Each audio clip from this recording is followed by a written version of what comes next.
Soy Fernando Díaz Villanueva. Hoy es 9 de septiembre de 2021 y esto es La Contracrónica.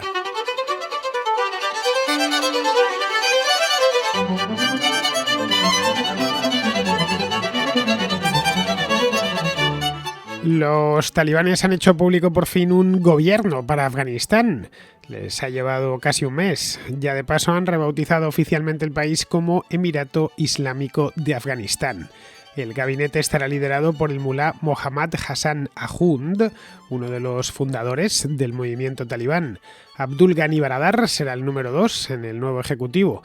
Ghani Baradar es el cofundador de los talibanes, tiene ya un montón de años a sus espaldas y durante mucho tiempo fue la mano derecha del mulá Omar, padre espiritual de los talibanes, hasta su muerte en Pakistán allá por el año 2013. El ministro del Interior será Sirajuddin Haqqani, cuyo apellido da nombre a la red Haqqani, una de las milicias talibanes más temidas en Afganistán. Se llama así por su padre. Su padre ya muerto hace tiempo, Jalaluddin Haqqani, un antiguo mujahidín que combatió contra los soviéticos en la década de los 80. El mulá Mohammad Yaqub será el ministro de Defensa. Yaqub es relativamente conocido en Occidente. Fue el negociador jefe de la Comisión Militar Talibán durante las conversaciones de Qatar del año pasado, de 2020. Era uno de los 3 líderes talibanes que se reunieron con el gobierno de Estados Unidos, junto con Baradar y con Haqqani. Por su parte, Amir Khan Muttaqi será el ministro de Relaciones Exteriores. Durante el anterior gobierno talibán, de esto hace ya más de 20 años, este hombre, Muttaqi, se desempeñó como ministro de Cultura e Información y también como ministro de Educación. Luego ya posteriormente Muttaqi fue enviado a Qatar y formó parte de la Comisión de Paz y del equipo de negociación que mantuvo conversaciones con Estados Unidos. Es decir, que a buena parte del nuevo gobierno talibán ya les hemos visto las caras, aunque sea solo en estas conversaciones recientes que tuvieron lugar el año pasado. Por ahora no está claro el papel del mulá Hibatullah Akhundzada. El nombre, la verdad es que, todo hay que decirlo, se las trae. Este es el líder supremo de los talibanes actualmente. Desde el colapso del gobierno afgano, el de Ashraf Ghani, el 11 de agosto pasado, que estaba respaldado abiertamente por los países de Occidente, no se le ha visto a este hombre Akhundzada ni se le ha escuchado en público. En un comunicado hecho público ayer, Akhundzada aseguró que la misión del gobierno, un gobierno que según dijo es interino, será trabajar duro para defender las reglas islámicas y la Sharia en el país. Y prometió que el gobierno tomará pasos decididos, esto es literal, y efectivos para proteger los derechos humanos y los derechos de las minorías, pero en el marco del Islam. Sus palabras, como vemos, no dejan lugar a dudas. El Emirato Islámico recién creado se fundamentará sobre el que desapareció hace ya 2 décadas.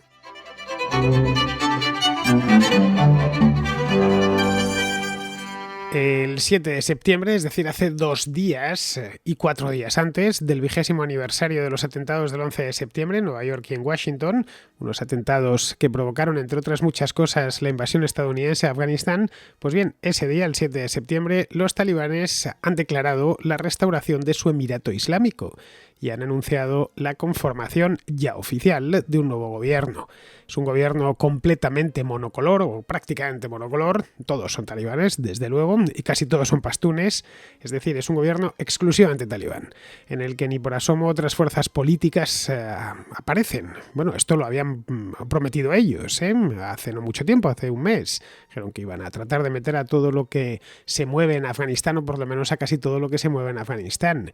Luego, para echar más sal en la herida, más de la que ya ha caído, que ha sido mucha, el Ministerio del Interior estará ocupado por un viejo amigo, entre comillas, dicho sea con ironía, de los Estados Unidos, un tipo llamado Sirajuddin Haqqani, que es un individuo a quien Estados Unidos incluyó en su lista de terroristas internacionales hace ya bastante tiempo, un tipo especialmente sanguinario. Pues nada, en lugar de dejarle detrás de un biombo y que no se le vea mucho, han decidido ponerle en un puesto tan importante como el de Interior, como el Ministerio del Interior.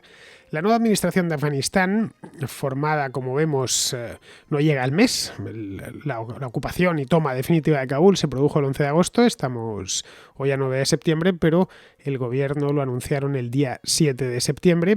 Bien, esto es una cosa que ha venido bastante rápido. Había algunos observadores internacionales que pensaron que iban a tomarse algo más de tiempo y que iban a gobernar de aquella manera hasta por lo menos finales de año, principios del año próximo. El hecho es que se han dado prisa, entre otras cosas y fundamentalmente porque buscan desesperadamente cierto reconocimiento internacional.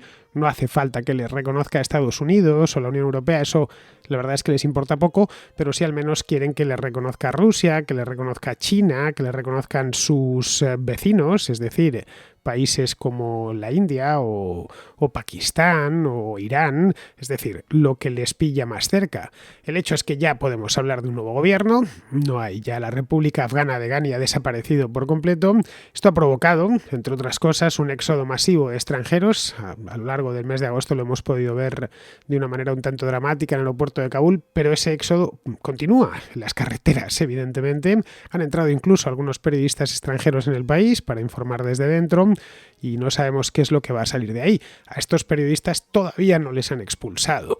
Ya veremos si les expulsan a lo largo de este mes. Lo digo lo de expulsar porque la última vez que los talibanes se hicieron con el poder, allá por 1996, prohibieron de manera terminante que cualquier periodista, ya fuese occidental u oriental, de cualquier lugar del mundo, estuviese presente en el país, so pena de muerte. Así que todo lo que nos llegó durante aquel tiempo, aquellos 5 años exactos, pero ya no en el 96 y les sacaron por las malas de ahí en el año 2001, pues todo lo que sabemos de esos 5 años negros para Afganistán lo sabemos por las pocas imágenes que consiguieron salir un tanto de matute de Afganistán durante este periodo.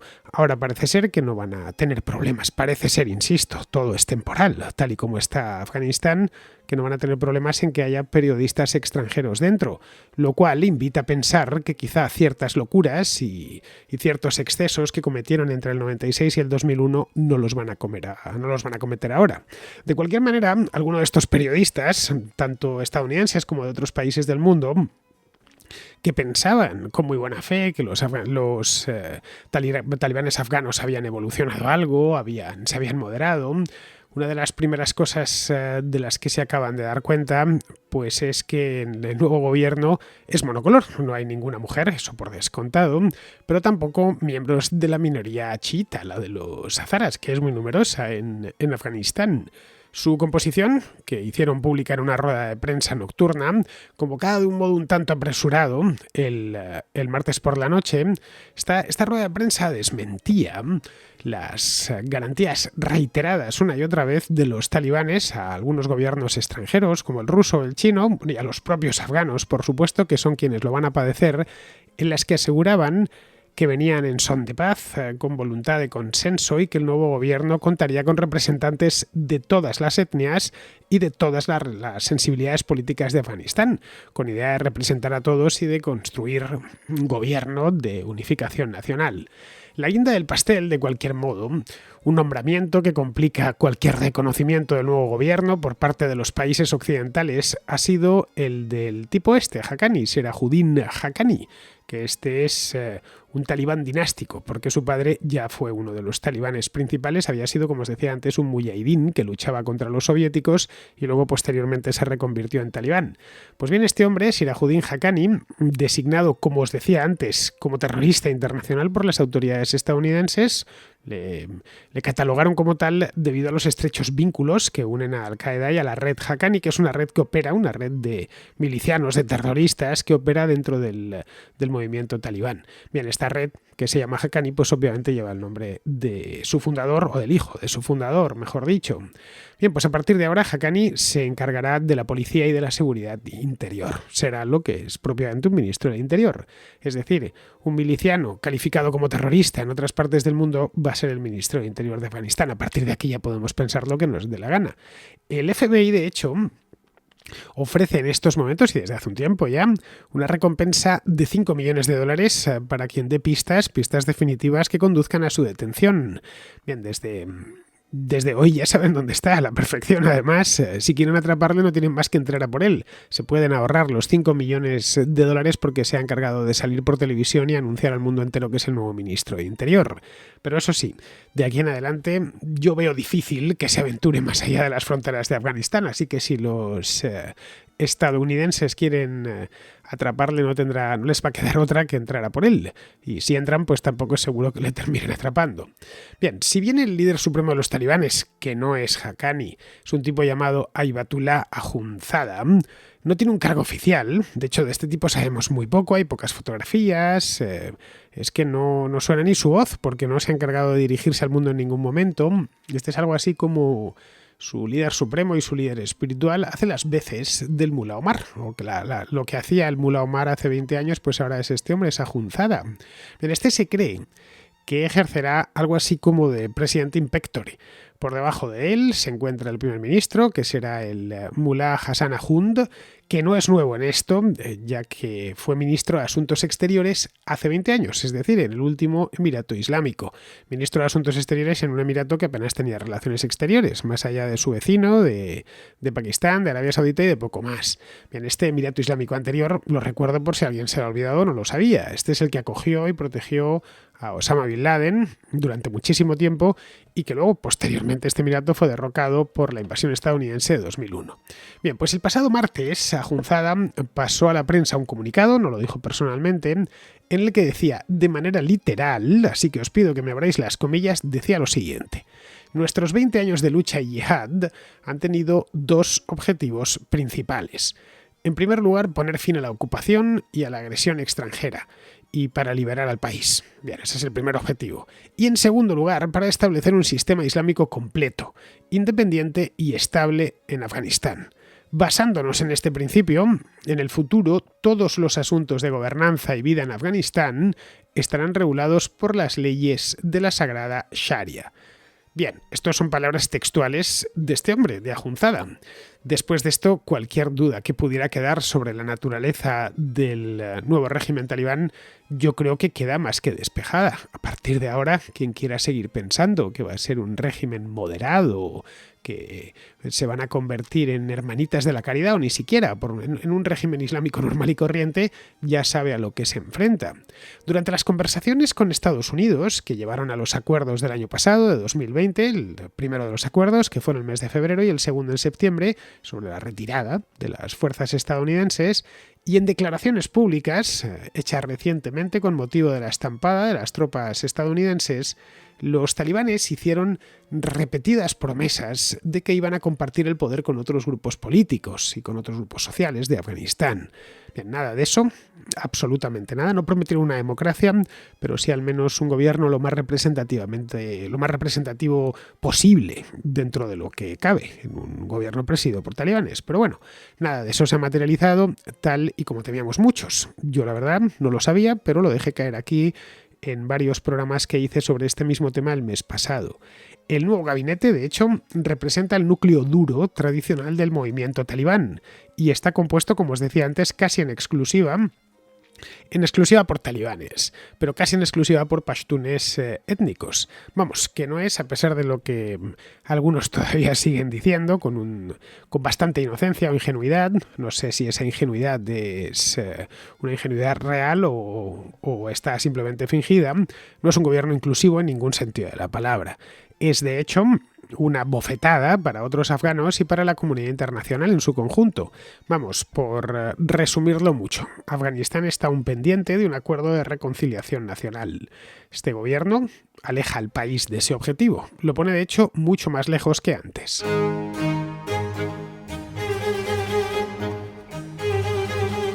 Si descendemos a la superficie, es decir, bajamos al terreno, es fácil advertir que la cosa va en serio.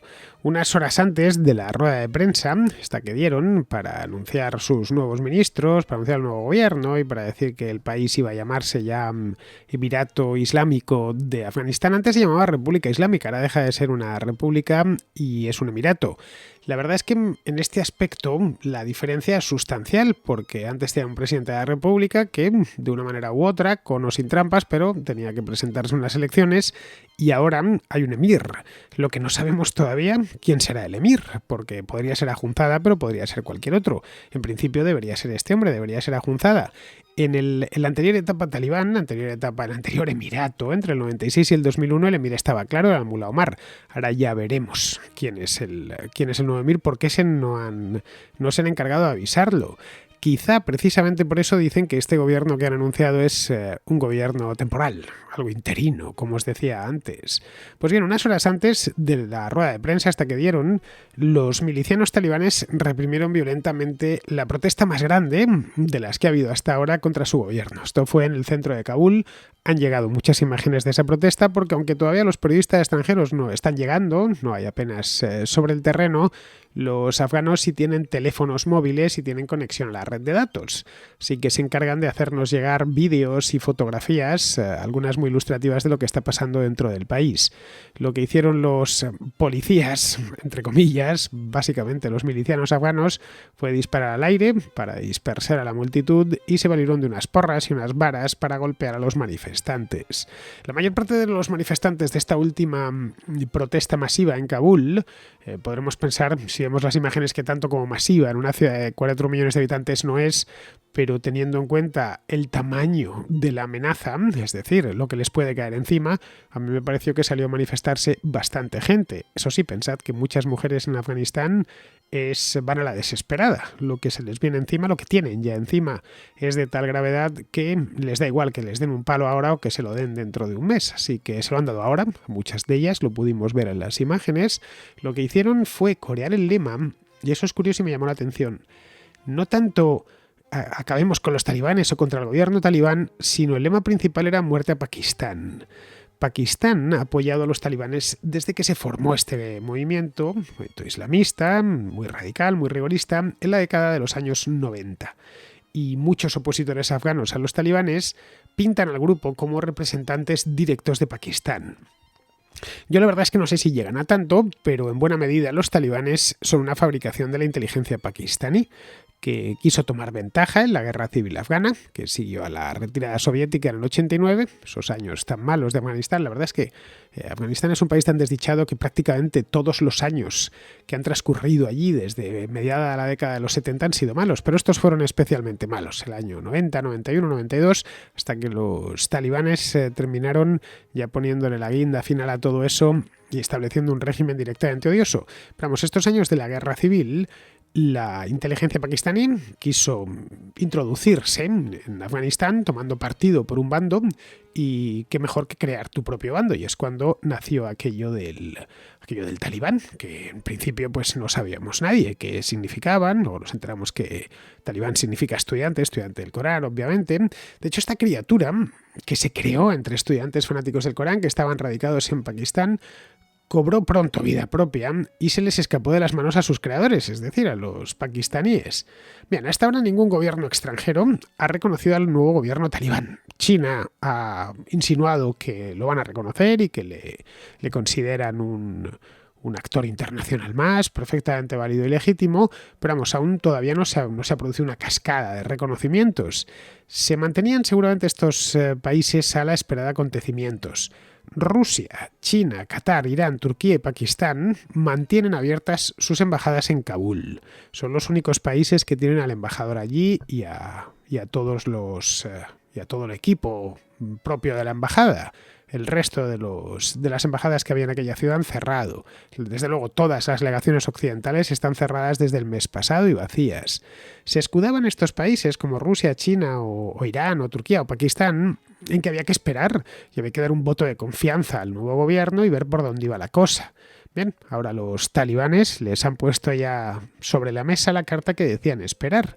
De ellos depende reconocer a este gobierno o no hacerlo, y si lo reconocen, en qué términos van a hacerlo. Por si sirve de algo, y la historia yo creo que siempre sirve de algo, en la década de los 90, en el último emirato talibán, solo 3 países reconocieron de forma explícita al régimen talibán. Solo 3. Es decir, que mantuvieron su embajada abierta allí y que a su vez los talibanes enviaron sus embajadores, o llamémosle como queramos, a sus respectivas capitales. Fueron Pakistán, Arabia Saudita, como os decía antes, y además los Emiratos Árabes Unidos. Ni Rusia ni China se atrevieron en aquel momento a hacerlo. Aunque claro, también es cierto que de esto ha pasado ya mucho tiempo y la China y la Rusia de 1996 eran muy distintas a la actual. En Rusia gobernaba Boris Yeltsin, y que en paz descanse, y el país atravesaba en aquel momento, a mediados de los años 90, la implosión de la Unión Soviética estaba muy cercana en el tiempo, la Unión Soviética desapareció como tal en las navidades del año 91, y la situación era muy delicada, la crisis era tremenda, así que no quisieron meterse en más líos que ya tenían bastantes en casa. China, por su parte, estaba emergiendo en aquel momento, hablamos mediados de los 90, su presidente de aquel entonces, Jiang Zemin, trataba de mostrarse ante el mundo como un líder moderado, alguien digno de la nueva China reformista y abierta al mercado mundial. Han pasado muchas cosas en el mundo en los últimos 25 años y una de esas grandes cosas ha sido la emergencia de China y su conversión en la segunda potencia mundial. En el año 1996 ni Jiang Zemin, ningún chino podía soñar con mirar a los Estados Unidos, por ejemplo, a la cara. Sí que en aquel entonces no quisieron meterse en más líos. De modo que es posible, teniendo en cuenta todo lo que ha cambiado, tanto en Moscú como en Pekín, que ahora con presidentes mucho más asertivos, como Vladimir Putin o Xi Jinping, las cosas cambien y reconozcan, de nuevo, para tomar ventaja en aquella parte del mundo, y reconozcan a los talibanes. No es seguro, pero sí probable que se animen y, amén de mantener abierta la embajada en Kabul, decidan reconocer al nuevo emirato, al emirato talibán, y otorgarle así la legitimidad internacional de la que anda tan necesitado. El gobierno de Estados Unidos, por su parte, no tiene prisa por normalizar las relaciones con los nuevos dueños de Afganistán.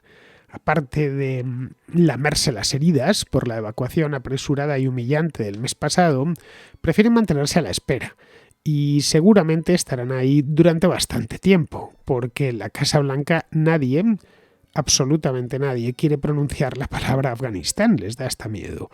El nuevo gobierno del país no es una buena noticia y además con la incorporación de Haqqani en un puesto como el que le han colocado, pues puede ser interpretado, y de hecho se ha interpretado como una provocación. El nombramiento de Haqqani en particular nos dice a las claras que a los talibanes lo que piensa la comunidad internacional, y más concretamente esa parte de la comunidad internacional que corresponde a los países occidentales, directamente lo que piensan esos países se la traen al fresco. Le están diciendo al mundo que ellos son los que ponen las normas y que estos son lentejas. Si quieren las toman y si no, las dejan. La verdad es que no podemos culparles. Hasta ahora la técnica de hechos consumados les ha funcionado de maravilla. Simplemente están perseverando en ella. Les ha ido muy bien, han conseguido hacerse completamente con el país, han conseguido que los estadounidenses se marchasen a uña de caballo o a rueda de avión, como decía aquí el otro día, y ahora les están poniendo un hecho consumado más. Vamos a formar un gobierno y vamos a meter en el gobierno a alguien, en un cargo importantísimo, a alguien que ustedes tienen en una lista de terroristas. Pero claro, aunque ni Biden, ni Blinken, ni Kamala Harris quieran que se pronuncie en su presencia la palabra Afganistán, el nombramiento de Haqqani ya se ha convertido en un escándalo político en Washington. Ya empezaba a remover las aguas de la política nacional. Los republicanos lo emplean desde hace 2 días, desde que se supo el nuevo gobierno, como munición bien engrasada contra Biden, por el modo en el que gestiona la retirada de Afganistán y por cómo los talibanes se empeñan en humillar una y otra vez a Estados Unidos. La verdad es que no es para menos. Si yo fuese representante republicano también lo haría. Biden se aferra a la loca fantasía de que los talibanes se han reformado y solo pretenden pacificar y reunificar a la sociedad afgana de la forma más inclusiva posible. La realidad es que Haqqani es un fanático religioso, un terrorista armado, un tipo muy peligroso y con todos los recursos de un país, por pequeño y pobre que sea, pero un país a su servicio. Pero lo que piensan en Washington, como os decía antes, lo que piensan en Washington de ellos les da igual. Tal y como sucedió en el 96, casi todos los miembros principales del nuevo gobierno son de etnia pastún, con alguna excepción. El viceprimer ministro, por ejemplo, es uzbeko y el ministro de Economía es tayiko. La comunidad chiita hazara, cuyos representantes ocuparon cargos importantes durante la época de la República y que representa más de una quinta parte de la población del país, ha sido excluida por completo. a pesar de la presión de Irán, que ayudó decisivamente a los talibanes, que pertenecen a la rama suní del Islam, durante la guerra contra Estados Unidos. Son, como vemos, estas que han dado al uzbeko y al tayiko son carteras menores, de simple complemento, especialmente la de economía. A los talibanes la economía nunca les interesó demasiado. Lo suyo es la religión y la guerra. El Ministerio de Defensa se lo han entregado a un tipo llamado Maulavi Mohammad Yaqub, el jefe militar de los talibanes durante los años de la guerrilla, y es además el hijo mayor del fundador del movimiento, del Mullah Omar. Su tío, el hermano del Mullah Omar, todo se queda en familia, como vemos, un tipo llamado Abdul Manan, será el ministro de Obras Públicas. Bien, pues aunque la economía no les interese mucho y no le hayan prestado nunca demasiada atención, deberán empezar a hacerlo.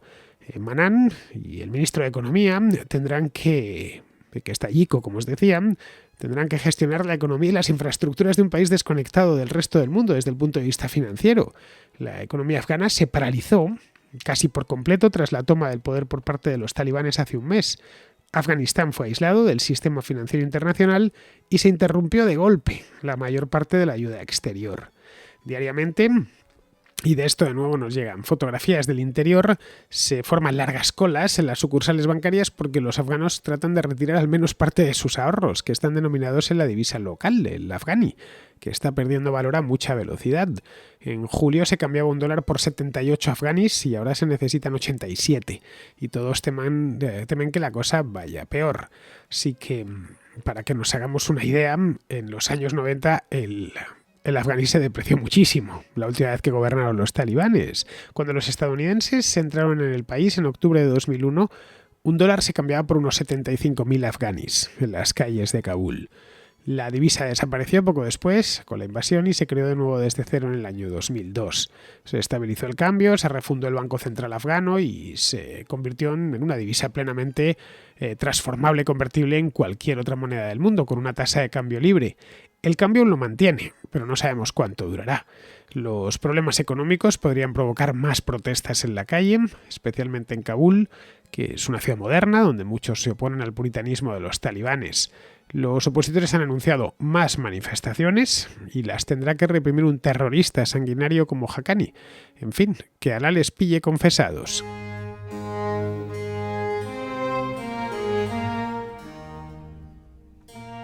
Vamos con la contrarréplica. Empezamos con Vicente, que es de Valencia y que nos habla del escándalo de las fallas de este año. Hola Fernando, acabo de escuchar tu A la Contra en el que hablas sobre las fallas y aquí un valenciano que viene a dar su opinión. Básicamente me parece surrealista. Yo cuando vi la noticia dije, pero sí, precisamente la gracia de las fallas es que se ríen de todo y de todo el mundo, ¿sabes? Es decir, se ríen de todo.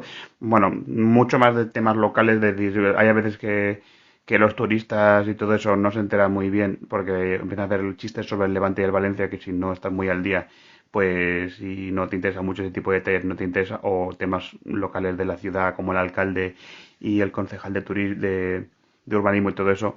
Pero vamos, que en general se ríen de la política nacional, de la política internacional, se ríen de todo, no dejan títere con cabeza y encima la falla esta es que encima ni era siquiera particularmente, no sé, en plan, yo que sé, no era cogía a los musulmanes y los ponía cortando cabezas y cosas, no sé, era simplemente que la iban a quemar, pero claro, es que van a queman todo, es decir, queman Ninoz de Pedro Sánchez, de Mariano Rajoy y de Pablo Iglesias, de todos, ¿sabes? Es decir, que aquí todo el mundo se meten con todo y me parece completamente ridículo porque claro, es decir, bueno, tú lo que tú dices en general, pues sí, es decir, aquí es el conflicto entre la libertad de expresión y la ofensa y todo eso, pero claro, la ofensa es completamente subjetiva, te puedes ofender por todo y entonces claro, pues ya eso ya deja pie que literalmente pues esto es un ya literalmente pues eso, que la gente se siente ofendido por cualquier cosa y empiezan a retirar fallas y las fallas pierdan parte de su gracia. Bueno, muchas gracias por el programa y que tengas un buen día. Pues sí, Vicente, es surrealista. De hecho, que te hagan una falla yo creo que es un honor más que una ofensa, pero la comunidad musulmana de Valencia lo entendió como una ofensa y se puso en contacto con la falla, con la cofradía que lo había hecho el Ninot en concreto, el de la mezquita esa. Lo hablaron y fue la cofradía la cofradía autora del Ninot la que decidió no quemarla. Y ahí se acababa el problema. Unos hacen una falla, otros se quejan, hablan con quien la ha hecho y estos deciden no quemarla. La pregunta, y esto es lo que planteé ayer en la contra, que hice paseando por Cambridge, es que, ¿qué hubiera pasado? Vamos a plantearnos esto. Si la falla en cuestión decide seguir adelante y quemar su ninot. Es una pregunta muy oportuna porque podría ser que el año próximo otra cofradía haga una falla relativa al Islam o a cualquier otra comunidad que hace gala de su identidad y que antepone esa identidad a cualquier otra consideración. ¿Qué hubiera pasado? ¿Qué puede pasar en el futuro? Bien, en este caso la libertad de expresión está muy por encima de la ofensa. Ofender no está prohibido. Está prohibido, bueno, y debe de seguir estándolo, cercenar la libertad de expresión de alguien. Los falleros se expresan a través de sus fallas, que es una tradición centenaria en Valencia y que consiste, entre otras cosas, en tomárselo todo con humor. Algo así como las chirigotas de Cádiz o las celebraciones de carnaval en muchas ciudades. Bien, eso son nuestras tradiciones y son tan dignas de respeto como cualquier religión. Así que de haberse opuesto la falla a quemar el ninot de la mezquita, me gustaría saber qué hubiese pasado. No lo sé, quizá les hubiesen montado una campaña de descrédito a los falleros que lo hicieron o hubiesen denunciado por un delito de odio. No lo sabemos porque la falla decidió llegar a un acuerdo amistoso.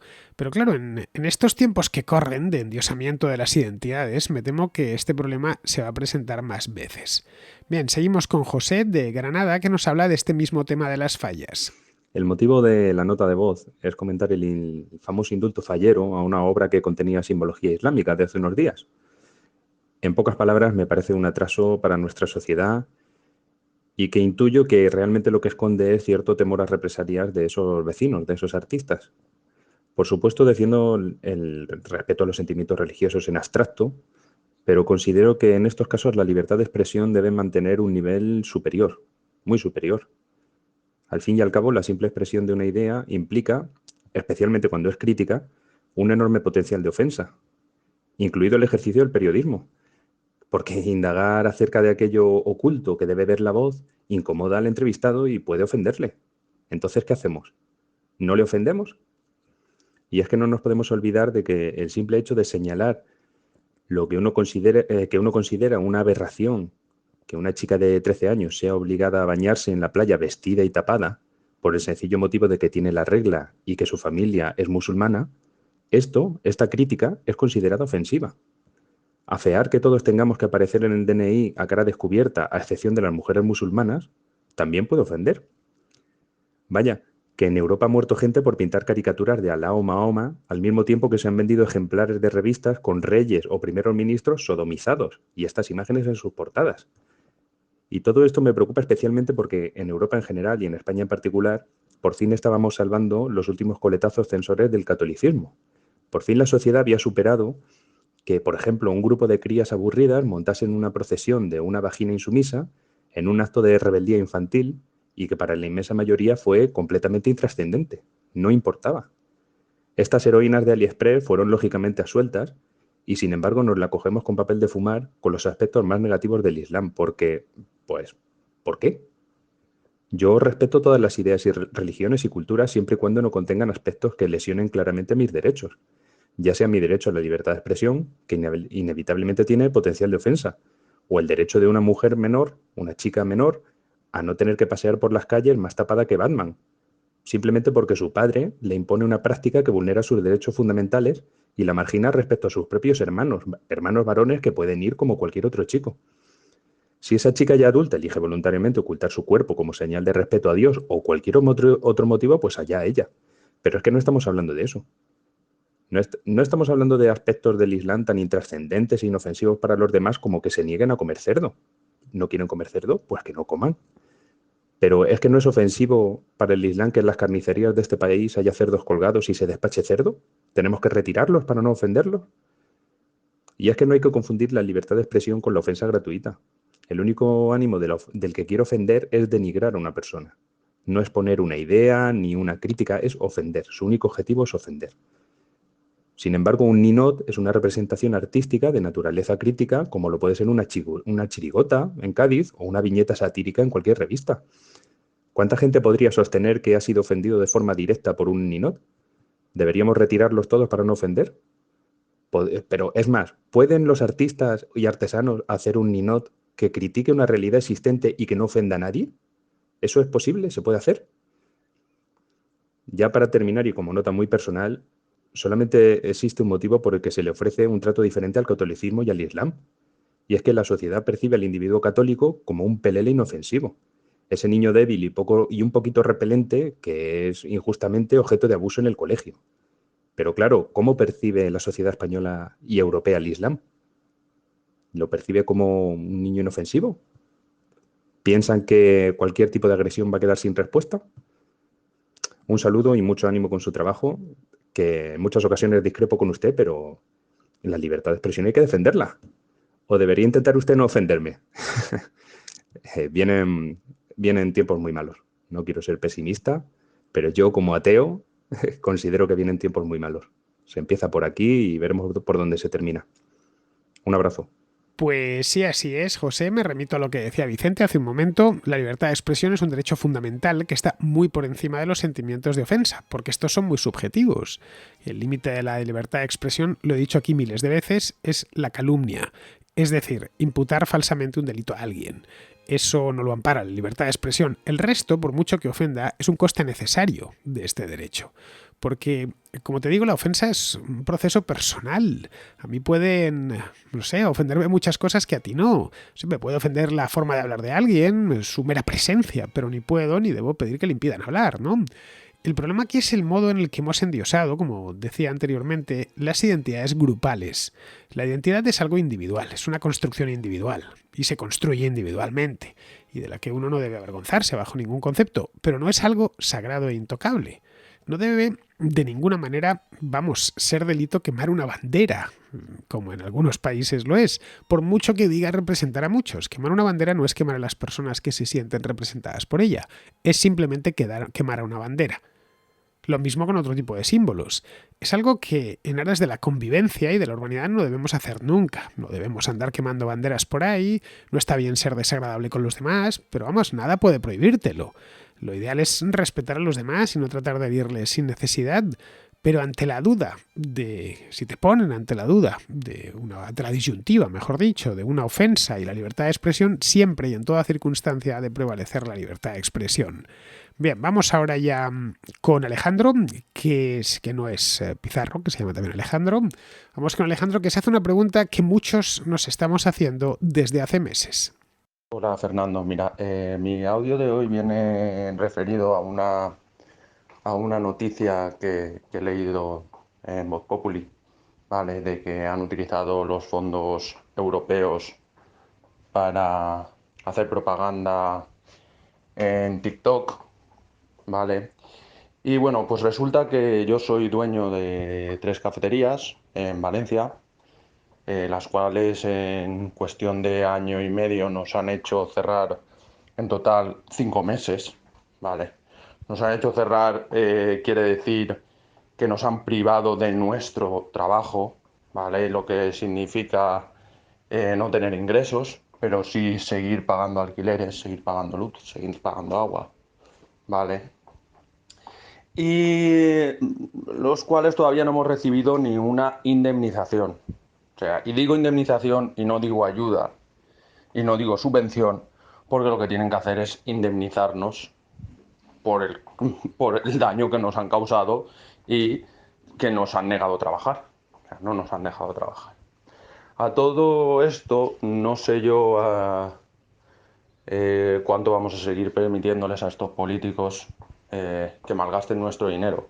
Pues se supone que los fondos europeos eran para reactivar la economía.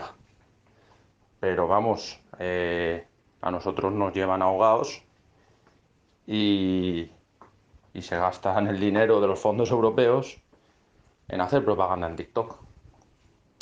Cosa que no entiendo. No sé hasta dónde vamos a llegar. Bueno, simplemente era esto y bueno, como siempre, felicitarte por todos tus programas que son estupendos y yo llevo siendo patrono creo que son 5 o 6 meses y vamos, estoy contentísimo con todo lo que haces. Un saludo. Los fondos europeos están ahí para que se los gasten, Alejandro. Se los gasten los gobiernos, quiero decir, y se los gasten a discreción suya. El nuestro ya sabes de qué pie coge, así que puedes imaginarte en qué se irá el dinero. Esto de utilizar TikTok no deja de ser un detalle gracioso. Imagina ahora en qué se irá el grueso de esos fondos. Estamos hablando de muchísimo dinero, creo que no somos conscientes de la cantidad de ceros que llevan. Estamos hablando de 140.000 millones de euros, de los cuales 70.000 millones son a fondo perdido. Bien, todo ese dineral indecente está destinado, y esto es textual, lo he ido a buscar, a apoyar reformas e inversiones, mitigar el impacto económico y social de la pandemia y hacer que las economías y sociedades europeas sean más sostenibles y resilientes y estén mejor preparadas para los retos y oportunidades de las transiciones ecológica y digital. Bien, ahí en tanto politiqués, en esa sopa de politiqués, ves que cabe de todo. También cabe, en principio, echar una mano a los hosteleros machacados por la pandemia, pero eso es muy poco resiliente, ecosostenible y digital. Vamos, que no es muy sexy para vender en la prensa. Me temo que esta iniciativa va a ser la cuna de unas cuantas fortunas de gente cercana a los gobiernos, y si no al tiempo. Bien, pues ahora ya terminamos con Alejandro, aunque esta vez con su sobrenombre, Pizarro, que nos habla del Brexit y los problemas de escasez que está trayendo. Que el Brexit implicaba trabas a la importación y a la inmigración era conocido por los brexiters deseado y por todos los británicos necesariamente asumido junto con el resultado de aquel referéndum. Que las trabas a la importación y a la inmigración afectarían negativamente a la economía británica tampoco era un secreto. Y que su coincidencia con la pandemia iba a aumentar las consecuencias negativas, pues tampoco. Y aquí y ahora están los británicos, con sus estantes vacíos y sus cierres de empresas, como sacrificio patriótico esperando a una nueva legislación que anule de facto el Brexit, para poder volver a vivir como solían. Toda una oportunidad para buscar una silla y rumiar las decisiones tomadas. Un cordial saludo de Pizarro. Y hasta aquí, queridos amigos, llega la contra de esta semana, porque estamos a jueves 9 y mañana será viernes 10. Y es viernes y por lo tanto hay contrahistoria. Una contrahistoria muy especial que tengo preparada para mañana con invitado, no os digo el invitado para que lo descubráis, pero vamos a hablar de un tema muy interesante que además nunca ha comparecido por la contrahistoria. Pues eso mismo, hasta mañana, amigos.